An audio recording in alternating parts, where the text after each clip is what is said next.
ಆಸ್ಪತ್ರೆಯ ಹೊರಗೆ ಒಬ್ಬ ಬಡ ಹುಡುಗ ನಿಂತಿದ್ದ.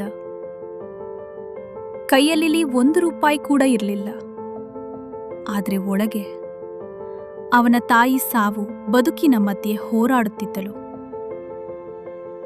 ಆ ದಿನ ಅವನಿಗೆ ಗೊತ್ತಿರಲಿಲ್ಲ, 20 ವರ್ಷಗಳ ಹಿಂದೆ ಅವನು ಮಾಡಿದ ಒಂದು ಚಿಕ್ಕ ಕೆಲಸ ಇಂದು ಅವನನ್ನು ಉಳಿಸಲು ಬರುತ್ತದೆ ಎಂದು. 20 ವರ್ಷಗಳ ಹಿಂದೆ ಒಂದು ಹಳ್ಳಿಯ ಚಿಕ್ಕ ಮಾರುಕಟ್ಟೆಯಲ್ಲಿ 12 ವರ್ಷದ ರಾಜು ತನ್ನ ತಂದೆಯ ಚಹಾ ಅಂಗಡಿಯಲ್ಲಿ ಕೆಲಸ ಮಾಡುತ್ತಿದ್ದ. ಅವರ ಮನೆಯಲ್ಲಿ ಹಣ ಕಡಿಮೆ ಇತ್ತು. ತಂದೆ ಅನಾರೋಗ್ಯದಿಂದ ಮಲಗಿದ್ದರು. ಆದರೆ ರಾಜು ಪ್ರತಿದಿನ ಬೆಳಿಗ್ಗೆ 5 ಗಂಟೆಗೆ ಎದ್ದು ಚಹಾ ಮಾಡಿ ಅಂಗಡಿ ತೆರೆಯುತ್ತಿದ್ದ. ಅವನ ಚಹಾ ಊರಿನಲ್ಲೇ ಅತ್ಯಂತ ರುಚಿಯಾಗಿತ್ತು. ಮನಸ್ಸಿನಿಂದ ಮಾಡಿದ ಕೆಲಸಕ್ಕೆ ಆ ರುಚಿ ಬರುತ್ತದೆ.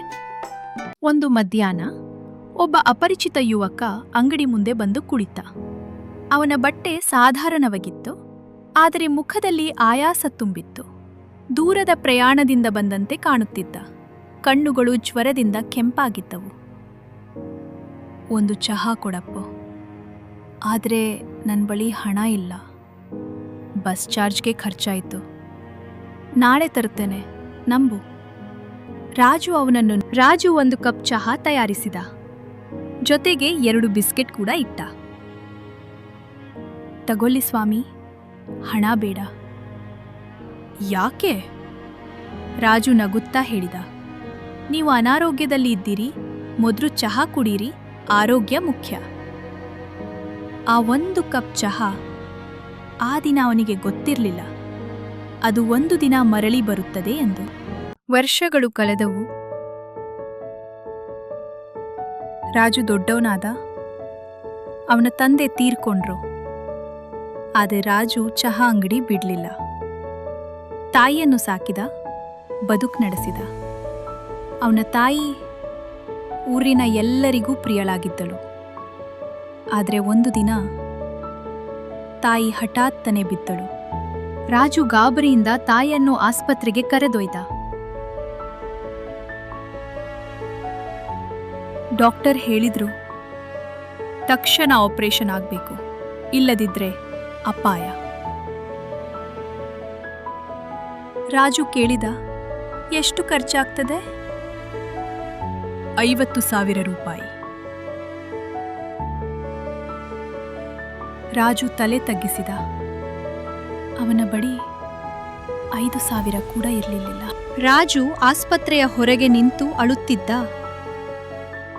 ಆಗ ಒಂದು ಕೈ ಅವನ ಭುಜದ ಮೇಲೆ ಬಿತ್ತು. ಅವನು ತಲೆ ಎತ್ತಿ ನೋಡಿದ. ಒಬ್ಬ ಹಿರಿಯ ಡಾಕ್ಟರ್ ನಗುತ್ತಾ ನಿಂತಿದ್ದರು. ನೀನು ರಾಜು ಅಲ್ವಾ?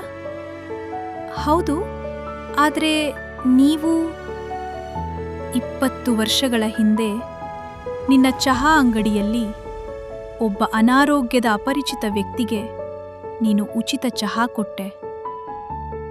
ಆ ವ್ಯಕ್ತಿ ನಾನೇ. ರಾಜುವಿಗೆ ಮಾತೇ ಹೊರಡಲಿಲ್ಲ.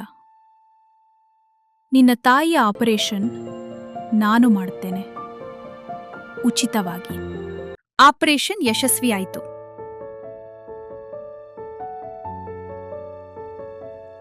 ರಾಜುವಿನ ತಾಯಿ ಕಣ್ಣು ತೆರೆದಳು. ರಾಜು ಅವಳವಳ ಕೈ ಹಿಡಿದುಕೊಂಡು ಅಳುತ್ತಾ ನಕ್ಕ. ಡಾಕ್ಟರ್ ಬಾಗಿಲಲ್ಲಿ ನಿಂತು ಹೇಳಿದ್ರು, ರಾಜು, ಆ ದಿನ ನೀನು 1 ಕಪ್ ಚಹಾ ಕೊಟ್ಟೆ. ಅದು ನನ್ನ ಜ್ವರ ಗುಣಪಡಿಸಿತು. ಆ ದಿನ ನಾನು ವೈದ್ಯಕೀಯ ಪರೀಕ್ಷೆಗೆ ಹೋಗುತ್ತಿದ್ದೆ. ನಿನ್ನ ಚಹಾದಿಂದ ಶಕ್ತಿ ತಂದುಕೊಂಡು ಪಾಸ್ ಆದೆ. ಇಂದು ನಾನು ಡಾಕ್ಟರ್ ಆಗಿರುವುದಕ್ಕೆ ನೀನೇ ಕಾರಣ. ನೆನಪಿಡಿ, ನೀವು ಮಾಡುವ ಪ್ರತಿ ಒಳ್ಳೆಯ ಕೆಲಸ ಎಂದೂ ವ್ಯರ್ಥವಾಗುವುದಿಲ್ಲ. ಅದು ಒಂದು ದಿನ ನಿಮ್ಮ ಬಳಿಗೆ ಮರಳಿ ಬರುತ್ತದೆ. 1 ಕಪ್ ಚಹಾ 1 ಜೀವ ಉಳಿಸಿತು. ಇಷ್ಟವಾದರೆ ಲೈಕ್ ಮಾಡಿ. ಇನ್ನಷ್ಟು ಕಥೆಗಳಿಗಾಗಿ ಕಥೆ ಮನೆಗೆ ಸಬ್ಸ್ಕ್ರೈಬ್ ಮಾಡಿ.